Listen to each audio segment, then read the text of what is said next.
Bonjour, alors comme d'habitude j'ai le plaisir de vous retrouver ici pour cette nouvelle émission Nature & Co. Aujourd'hui avec nous, nous accueillons Placide Kaya. Placide Kaya, bonjour. Bonjour. Alors je vais peut-être vous laisser vous présenter à nos téléspectateurs. Oui, comme vous l'avez dit, je suis Placide Kaya.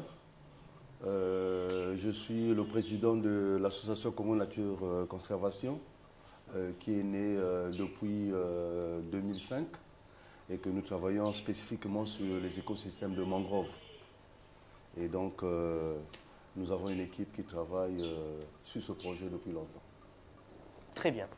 Donc voilà, aujourd'hui nous allons partir ensemble à Fouta, au Malonda de Fouta, justement pour voir un petit peu plus précisément la mangrove, qu'est-ce qu'elle est devenue, les causes, les conséquences qui l'affectent et voir ensemble les solutions qu'on peut trouver pour la préserver. Merci, c'est parti.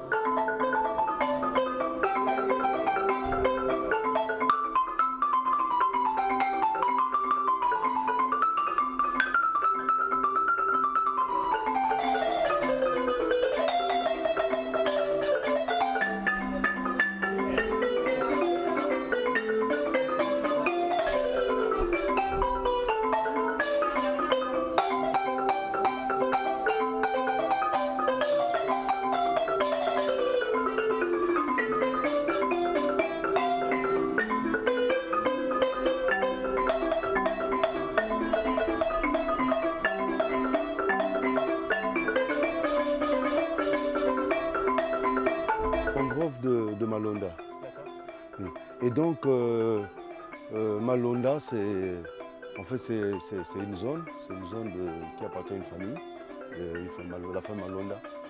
Et donc, ça a donné le nom de la lagune de Malonda. De l'entrée de cette mangrove, oui. On retrouve une décharge. Mais voilà, et donc c'est ça les impacts, les menaces de cette mangrove. Parce que vous avez cette décharge et avec tous les problèmes, tous les lixiviats qui se coulent et qui vont jusque dans la mangrove. Et après, vous voyez de l'autre côté là-bas aussi, toute la zone a été déjà lotie. Et vous voyez, nous avons déjà des parpaings qui sont déjà déposés là-bas. Et donc toute cette zone ça a été lotie. Et donc nous sommes en train de nous battre pour faire de telle sorte que les gens, les familles reconnaissent cette mangrove. Parce que lors de la réunion, la famille Mboma Fouta, qui est propriétaire de la zone ici, ils nous ont rassuré qu'ils ne pouvaient jamais lotir dans la mangrove, la zone de la mangrove de Malonda. Et donc nous avons tenu des réunions à la préfecture, à la sous-préfecture, et donc nous étions surpris quand nous nous sommes rendus compte qu'ils étaient finalement en train de lotir dans la zone et aussi prélever du sable dans la mangrove. Zone habitable, ça signifie aussi plus de déforestation de cette mangrove. Bien sûr, bien sûr. Et donc, et ça c'est un grand problème, et je ne sais pas comment nous allons régler ça, parce qu'il faut des actions fortes au niveau du conseil départemental peut-être, parce que toutes ces zones sont mises en défense. Mais malheureusement, les propriétaires terriens, les propriétaires fonciers et les propriétaires coutumiers continuent à vendre ces zones. Tu veux dire qu'ici, là où on marche, est-ce qu'il y avait des palétuviers? Ici, il n'y a pas, parce que le palétuvier ne peut pas. Pour ça, nous sommes en arrêt mangrove. Vous savez qu'en fait, quand on fait la zonation des mangroves, et nous avons les palétuviers rouges qui sont en contact avec l'eau, et après nous avons les avicénias, et après les avicénias, nous avons la forêt naturelle. Et souvent aussi, si la forêt naturelle vient juste après le terrain plat, et si vous avez le relief qui monte tout de suite, en ce moment la mangrove ne peut pas évoluer. Et c'est ce qui fait qu'au niveau du Congo, les mangroves ne sont pas tellement grandes. En dehors de la mangrove de Bapelou qui s'étend vraiment sur... oui, il y a un fleuve qui passe, mais c'est parce que dans toutes les autres mangroves, juste après la mangrove, vous avez le terrain, le relief qui monte tout de suite. Et du coup, quelque chose qu'on peut faire, on ne peut pas avoir des mangroves qui peuvent se développer jusqu'à prendre des étendues. C'est une sablière, et comment c'est la famille Mboma Fouta qui exploite cette sablière. Et ils ont quelqu'un qu'ils ont laissé ici en pointe. Et c'est lui qui contrôle, et sous l'autorisation du ministère des Mines, parce qu'il y a toujours un agent de la direction départementale des Mines qui reste sur place ici. Et donc chaque jour, il y a des véhicules qui sortent avec du sable. Et ça, c'est des grands problèmes parce que la sablière va jusqu'en bas, de la mangrove. parce que la lagune passe juste derrière cette ceinture forestière. On voit que ça érode les sols aussi. Ah oui. Ça met les sols nus, parce que là on voit les racines qui sortent. Eh oui, oui, oui. Parce qu'ils enlèvent d'abord le stérile. Et quand ils enlèvent le stérile, après ils tombent sur le sablon. Et c'est là où ils prennent le sablon et après normalement ils laissent des lacs. Vous voyez là? Là ça devient là. Donc tout ça, il y avait de la mangrove là. Et donc tout ça, c'était pas. Mais de l'autre côté. C'est là qu'il y avait de la mangrove ici. Oui, il y avait de la mangrove. Et quand j'ai discuté avec la famille, ils disent non, bon, nous le laissons comme ça et après nous allons voir comment nous allons réhabiliter. Et pourtant, dès qu'ils vont finir de prendre, ils vont tous partir. Vous voyez là, ils ne travaillent plus ici. Et donc ce qui signifie parce que là, nous avons fait une action forte et on pense que peut-être qu'ils vont arrêter définitivement.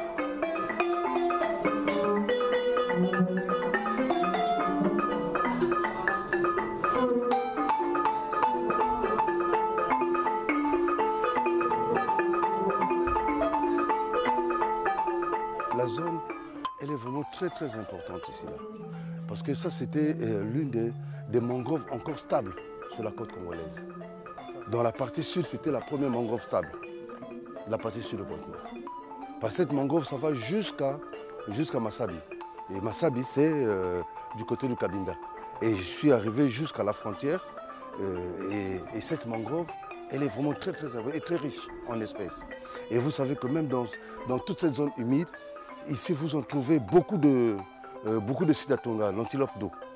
C'est le coup de feu qu'on a entendu tout à l'heure? Effectivement, c'est ça.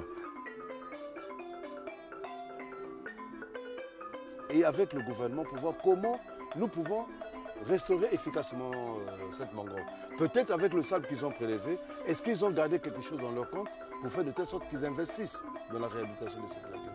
Parce que la majorité des terriens, la famille coutumière, vit à Pointe-Noire. Et donc ce sont les populations de Fouta qui subissent. Et il n'y a pas que Fouta, parce que cette lagune va jusqu'à Kochi-Fouta. Et de là-bas aussi, vous avez des coupes de bois, tout ça. Et tout le bois qui a été ici, là, ça a été emporté et vendu à Pointe-Noire. Vendu à Pointe-Noire, oui. Au détriment des populations qui vivent ici. Au détriment des populations. Cette mangrove, moi, je pense que ça a vraiment une place importante. Et que normalement... C'est une fonction écologique très forte qui permet justement à toutes les espèces de poissons d'arriver en masse sur les côtes. C'est sûr que si on enlève la mangrove, il y a une chute de la population des poissons et donc les pêcheurs après ici subissent... Bon, mais normalement, nous avons terminé la phase du projet. Maintenant, il faut rechercher des financements. Normalement, ça pouvait être l'État qui pouvait financer la restauration parce que ce n'est pas la communauté internationale qui a dégradé cette mangrove. C'est ça. Mais c'est parce qu'il y a des problèmes de pauvreté et tout ça. Et donc, les gens, ils ont besoin d'argent. Et comme ils ont besoin d'argent, ils viennent prendre le sable ici. Il y a d'autres problèmes à côté qu'il faut régler petit à petit pour pouvoir lancer la restauration. On ne lance pas une restauration si d'autres problèmes persistent, sinon ça ne sert à rien. Mais parce qu'on peut restaurer ici, mais les pays vont revenir encore. Vous voyez, donc ça risque d'être une roue qui va continuer à tourner. Donc pendant que nous sommes là, ils ne sont pas là. Et quand nous revenons, ils ne sont pas là. Et vous voyez, donc ça va être comme un petit ping-pong. Et donc moi je pense qu'il faut des actions fortes avec le gouvernement. Un petit ping-pong et le temps est contre nous. Et le temps est contre nous.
espèces typiques de mangroves, donc qui sont les palétuviers. Ouais. Et après, nous avons les espèces secondaires.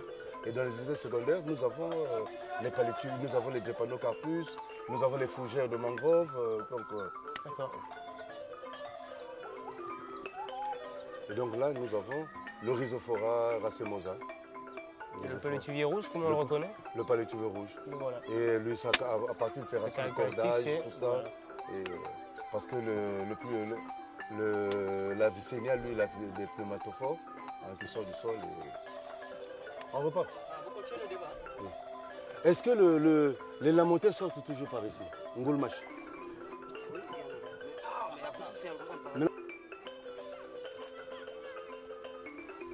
Et donc, c'est pendant quelle période où il y a beaucoup de pêche sur Malonda ici? Quel mois? Saison sèche. Hein? Saison sèche, hein, où il y a beaucoup. Juin, juillet. Encore un bruit de chasseur. Il y en a souvent, ça, des bruits de chasse? C'est les oiseaux ou les antilopes qui l'ont tué? Les singes. Il y a beaucoup de singes par ici. Hein? Et tu le singe Le singe avec le nez blanc ou le nez blanc? Il y a aussi le singe rouge ici, là.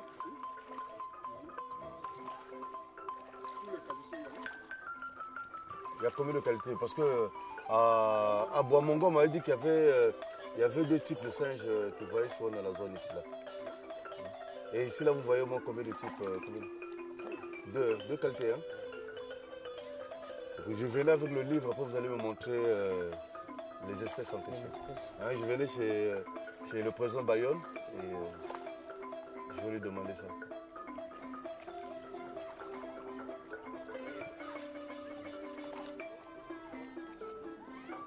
Et tu vois, tu remarques qu'ici, nous avons une mangrove ratatinée, Ouais, je vois ça. une mangrove rabougrie. Quand tu compares ça avec la mangrove de Bakwilou, où vous avez des gros arbres. Ce que je remarque aussi, c'est qu'on est en période de fermeture de la chasse, officiellement dans le Congo, et qu'on entend quand même toujours des coups de feu Oui, liés à mais la bon, chasse. dans les villages, les gens... C'est vrai, on a besoin. Oui, Si on doit arrêter ou réduire la chasse. oui c'est ça. C'est vrai. C'est ça. Donc, ça, c'est des discussions en permanence et qui finissent jamais. Ça finit jamais parce que bon... mais toujours parce qu'on vous pose toujours des conditions. Oui, vous voulez qu'on fasse quoi après? On voyait déjà les activités en zone rurale sont claires. Où tu fais les champs, où tu fais la pêche, où tu fais la...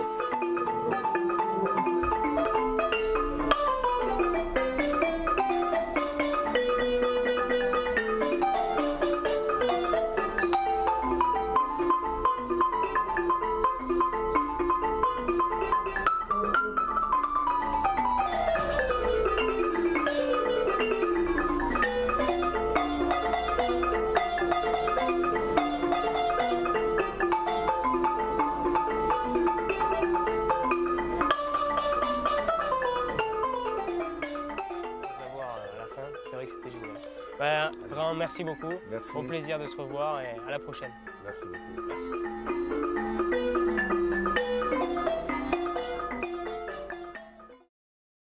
Placide, alors Oui. il faudrait peut-être que tu nous parles un petit peu de ces activités que tu fais au sein de ton association. Qu'est-ce que tu fais concrètement pour protéger la mangrove?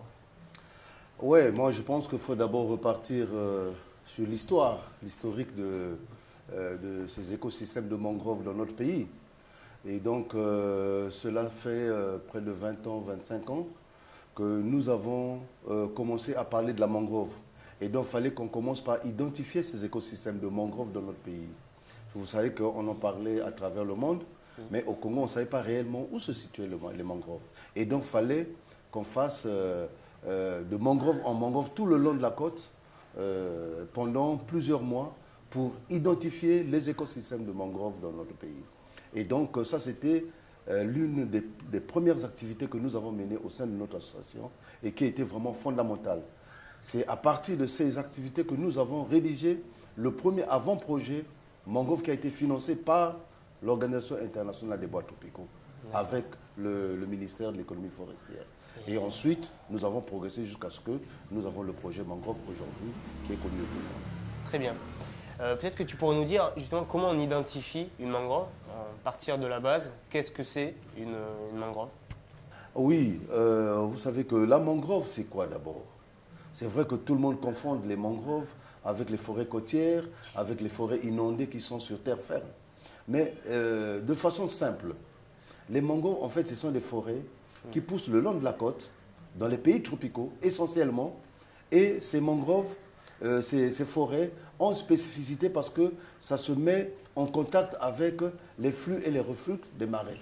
Et donc, soit ça pousse dans les zones des estuaires, soit ça pousse dans les lagunes qu'on appelle les mangroves lagunaires, et soit ça peut pousser juste en contact avec les mers, donc sur le trait de côte. En ce moment, nous avons des mangroves de front de mer, ou soit nous avons des mangroves qui sont dans les estuaires qu'on appelle, que j'ai dit au départ, qu'on appelle les mangroves estuariennes. Donc nous avons les trois catégories de mangroves qu'on trouve au Congo. D'accord. Et sur ces différentes catégories de mangroves, est-ce qu'on a un peu identifié leur état? Comment elles vont, ces mangroves? Elles sont Ah en bonne oui, santé? de façon générale, vous savez que nous avons perdu beaucoup de mangroves dans notre pays. Près de 60% des écosystèmes de mangroves dans notre pays que nous avons perdus. Suite à plusieurs activités que vous savez déjà, avec la coupe de bois, vous avez des activités de prise des géomatériaux comme le sable, tout ça. Et vous avez des activités aussi pétrolières qui ont aussi eu des impacts sur certaines mangroves parce que pour le nettoyage, les gens étaient obligés de raser les mangroves. Et donc, vous voyez, et après, bon, nous avons le lotissement anarchique, hein, donc l'agrandissement de la ville de Pointe-Noire. Et ça a vraiment des effets négatifs sur les écosystèmes de mangroves dans notre pays. D'accord. Et est-ce que tu peux nous dire qu'est-ce qu'on a à perdre et qu'est-ce qu'on a à y gagner à la protection de ces mangroves? Qu'est-ce qu'elles nous apportent à nous, l'homme? Oui, les mangroves, vous savez, que sont très, très capitales pour la vie dans des zones côtières. Et déjà, les mangroves stabilisent déjà le trait de côte, hein, donc contre l'érosion côtière. Et donc ça, c'est déjà un élément très très important quand vous avez des mangroves de front de mer. En ce moment, ça vous permet de stabiliser les côtes. Et vous avez aussi les mangroves qui jouent un rôle important dans la nurserie. C'est vraiment des nurseries de poissons parce que vous avez plusieurs poissons qui vivent en mer, qui font des va-et-vient entre la mer et les zones de mangroves pour soit se reproduire, soit pour se nourrir. Et ça a vraiment un effet très très important. Et donc sur le plan économique, vous avez les populations qui vivent des écosystèmes de mangroves en faisant la pêche. Donc ça entretient vraiment la pêche. Et donc si on détruit les écosystèmes de mangroves, et c'est sûr que vous avez aussi beaucoup de poissons qui vont disparaître. Et aussi sur le plan de bois énergie, les mangroves jouent un rôle très très important parce que vous savez que le bois de mangrove a une particularité. Quand vous prenez par exemple le palétuvier rouge, même frais, on n'a pas besoin que ça soit sec pour que vous mettez ça au feu. Donc déjà humide, vous mettez au feu et ça brûle. Et voilà pourquoi vous avez toujours toutes ces populations de pêcheurs qui vivent de ce bois pour pêcher leurs poissons parce qu'ils pensent que ça améliore la qualité du poisson. D'accord. Donc ce bois justement qui brûle très vite, j'imagine qu'il est convoité. Effectivement, très très, très très convoité. Et c'est ce qui fait que vous avez les mangroves les mangroves urbaines qui sont complètement décimées. Décimées par les populations parce que toutes les populations des pêcheurs qui sont dans la zone de Pointe-Noire ne vivaient que de ce bois-là. Et c'est ce bois-là qu'ils ont coupé pour fumer leurs poissons. D'accord. Parce que vous nous parlez des mangroves, donc de leur intérêt en tant que bois énergie, etc. Mais il y a aussi beaucoup d'animaux qui vivent dans cette mangrove, une diversité au niveau de la faune, de la flore. Qu'est-ce que vous pouvez nous dire sur ça? Oui, bon, déjà, vous savez que dans les mangroves, en ce qui concerne par exemple les espèces de bois, nous avons les espèces d'arbres, nous avons particulièrement deux espèces qui poussent dans nos mangroves. Et nous avons en ce qui concerne par exemple le rhizophora, donc ce qu'on appelle le palétuvier rouge, nous avons le arsénie et nous avons le palétuvier qu'on appelle le rhizophora manglé. Et donc, ce rhizophora racemosa, qu'on trouve presque dans toutes les mangroves, a vraiment une très grande particularité parce que ces rhizophora sont directement en contact avec les eaux saumâtres ou soit avec l'eau de mer. Et vous avez les Avicennia qu'on trouve toujours en arrière-plan de ces écosystèmes. Maintenant, ça c'est en ce qui concerne les arbres. Maintenant, en ce qui concerne les animaux, nous avons toute une diversité d'animaux. Et c'est ce qui fera peut-être que nous allons dans la zone de Malonda pour que nous voyions une mangrove particulière. Parce que cette mangrove a de particulier, parce qu'on trouve dans cette mangrove la présence de lamantin. Et vous savez, le lamantin, c'est un animal qui est intégralement protégé et qu'on trouve dans cette mangrove. Et donc, si les gens continuent à détruire cette mangrove, c'est sûr que le lamantin, qui est un animal très craintif il finira par disparaître. Et vous avez aussi beaucoup d'oiseaux qu'on trouve dans ces écosystèmes et que ces oiseaux jouent un rôle important dans l'amélioration de la productivité de ces rivières ou de ces lagunes. Et vous avez aussi, dans le cadre de la séquestration du carbone, vous avez aussi ces mangroves qui jouent un rôle très, très important parce que ça a été démontré que les mangroves séquestrent plus de carbone que les forêts de terre ferme. Et donc nous avons intérêt à protéger durablement ces écosystèmes. Très bien. Sachant qu'en plus, les mangroves, d'après ce que j'avais cru comprendre, c'est aussi un moyen de filtrer l'eau, une eau polluée qui se rejette avant de se rejeter dans l'océan, passe justement dans cette rivière ou dans ce fleuve. Et au niveau de l'estuaire, là où on retrouve ces mangroves, c'est précisément ici que la pollution est nettoyée avant de repartir à l'océan. Ça c'est juste, ça c'est juste. Tu vois, on n'a pas donné en détail tout le rôle des écosystèmes de mangroves. Mais déjà, pour la partie terrestre, vous voyez que la mangrove joue un rôle très important en ce qui concerne... parce que c'est la mangrove, quand en cas d'inondation par exemple de certaines villes, et vous avez les mangroves qui jouent un rôle très important en recevant toute la quantité importante d'eau avant que ça arrive en mer. Et donc, en les détruisant, en ce moment-là, il n'y a pas que les mangroves, vous avez toutes les marées qui sont autour des villes jouent un rôle important. Et dans le cadre du filtrage d'eau, vous avez des roseaux qui se... Parce qu'avant d'arriver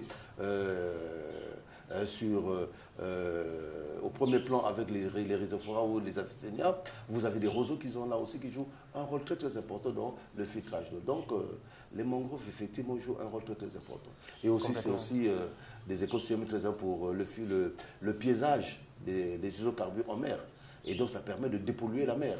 Et donc quand ça arrive au niveau des écosystèmes, au niveau des palétuviers, tous ces hydrocarbures sont piégés et dans les mangroves. Maintenant, là, en ce moment, il faudrait qu'on trouve des systèmes de nettoyage de ces mangroves. Parce que souvent, les gens, ils font des coupes à blanc de ces écosystèmes de mangroves. Et en ce moment, souvent, c'est très dangereux parce que la restauration pose finalement problème après. Ouais, et justement, en termes de restauration, il y a des activités qui sont quand même menées par vos services?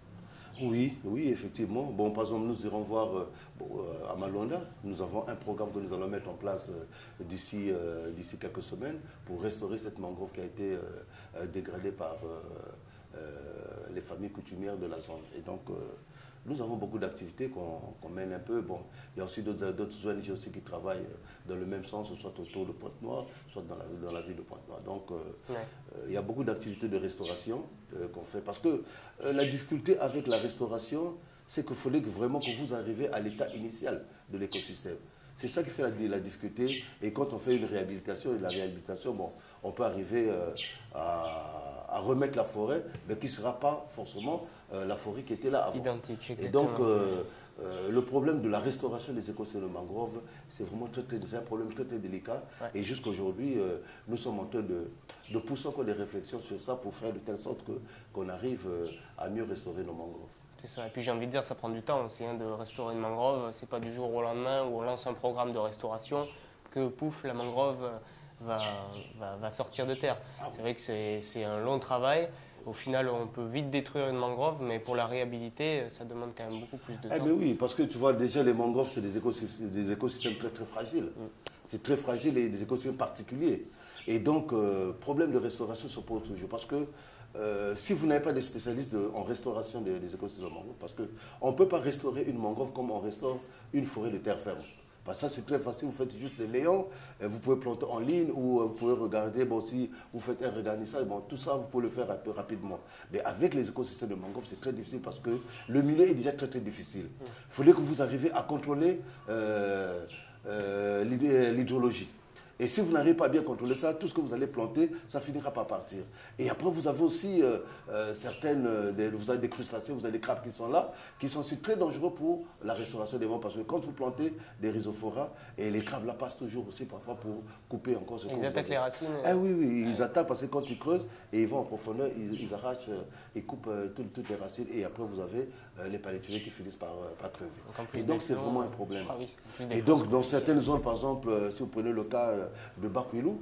Et c'est aussi des problèmes parce que vous avez toute la forêt de bois de sel qui est en train de disparaître. Ouais. Et donc la restauration, là, nécessairement, il faudrait que vous ayez des spécialistes en restauration. Parce que si vous plantez juste comme ça, et avec la sécheresse, avec les phénomènes de changement climatique, et vous aurez beaucoup d'eau qui va monter, puisque parfois ça arrive même jusqu'au niveau du goudron, et en somme vous avez beaucoup de problèmes. Beaucoup de problèmes pour contrôler ces eaux qui sont fortement salées. Et donc, en ce moment-là, vous faites des rigoles. Et après vous faites un contrôle sur la houle qui peut arriver à tout moment, qui peut monter à tout moment pour faire de telle sorte que les eaux passent que dans ces rigoles. Et si vous le faites, et bon, là aussi, il faudrait bien que vous discutez avec tout le monde parce que vous savez que vous avez la route qui est là et vous avez tous les projets qui sont en amont et donc ça va poser beaucoup de problèmes. Donc ça, c'est des problèmes que nous sommes en train de réfléchir, comment faire de telle sorte que nous comprenons les problèmes de restauration des écosystèmes de mangrove. D'accord. Et est-ce que vous travaillez en collaboration avec d'autres organismes, que ce soit même des organismes de l'État, je pense au Service national de reboisement, le SNR. Est-ce que vous travaillez aussi en collaboration avec eux pour justement ces plans de restauration de mangroves ou pas du tout? Oui, nous travaillons, par exemple, dans le cadre du projet mangrove, nous avons été identifiés par la FAO pour conduire ce projet pendant plus de 3 ans. Et donc là, nous sommes presque à la fin de ce projet. Et à cet effet, quand on ira même sur le terrain, nous avons installé des panneaux de signalisation et des plaques d'information pour le grand public afin que ces populations ne continuent pas à détruire ces mangroves. Et avec le SNR aussi, nous travaillons parfois. Parce que vous savez que, comme nous avons dit tout à l'heure, que les mangroves, c'est vraiment des écosystèmes très particuliers. Et donc, ce n'est pas qui veut travailler dans la mangrove qui peut le faire, qui peut oser. Parce qu'il faudrait vraiment que vous ayez de la volonté parce que vous aurez à tout moment les pieds dans l'eau. Et comme les gens pensent toujours que la mangrove c'est un endroit sale, et donc il faudrait vraiment que vous ayez la volonté. Or, souvent c'est difficile, les gens ils peuvent faire au coup par coup, aller une fois, ils vont faire une petite restauration rapidement, l'essentiel que il y a eu un financement et après ça s'arrête. Ouais. Mais il faudrait bien que vous faites ces activités en continu. Pour faire de telle sorte que ces activités soient durables, soit auprès des populations, soit auprès des administrations qui gèrent directement ces forêts. Donc, bien sûr, au niveau du financement, ça doit coincer un petit peu. Vous travaillez avec beaucoup de bénévoles? Oui, nous avons beaucoup de bénévoles. Nous avons des bénévoles qui sont au bureau et nous avons aussi des étudiants qui viennent pour leur diplôme de maîtrise ou de licence. Et, ouais. Donc, souvent, c'est ça parce que déjà même, rien que quand on va faire les inventaires, dans les mangroves, il faudrait vraiment que vous ayez de la volonté. Nous avons des placettes à Malonda. Mais là, c'était une étudiante qui était venue pour son master, qui est à la faculté des sciences. C'était difficile. Ils étaient venus à 3, mais 2 étaient repartis parce que c'était trop difficile. La demoiselle est restée jusqu'à la fin, jusqu'à ce qu'elle a soutenu. Donc, c'est souvent très difficile. Et le besoin serait que nous continuions à travailler avec tout le monde. Très bien. Placide, tu as peut-être un message à faire passer justement au grand public qui nous écoute aujourd'hui? Oui, merci, c'est une occasion. Vous savez, des occasions comme ça sont souvent très rares. L'objectif serait de faire de telle sorte que nous ayons de plus en plus ce genre d'émissions pour faire de telle sorte que le grand public soit informé de tout ce qui se fait le long de la côte congolaise. Pas seulement les mangroves, mais regardez toute la biodiversité le long de la côte congolaise. Et ça ferait de telle sorte que nous allons sensibiliser le plus grand public et après arriver à la gestion durable et concertée de ces ressources naturelles. Donc, le message que j'avais adressé auprès du grand public, c'est de faire de telle sorte que tous ceux qui vivent le long de la côte, la population de Pointe-Noire, la population de Kwilu, de faire de telle sorte que nous arrivons à protéger durablement ces écosystèmes parce que ces écosystèmes sont très importants pour notre pays parce que ces écosystèmes font de telle sorte que beaucoup de populations ne vivent que de ça, ne dépendent que de ça, sur le plan culturel, sur le plan économique. Et donc, je pense que c'était nécessaire que toutes les parties intéressées dans la gestion des écosystèmes s'intéressent à ça et après qu'on voit comment on peut encourager la plateforme qui a été montée pour la gestion concertée des écosystèmes de mangroves et les zones humides de notre pays. Très bien. Donc nous arrivons au terme de cette émission Nature & Co. Donc c'est vrai qu'on voit l'importance de protéger les mangroves au travers de cette émission grâce à Placide Kaya, le président de l'association Congo Nature Conservation. Je le remercie encore d'être venu. Merci à vous de votre fidélité et je vous dis à la prochaine. Merci.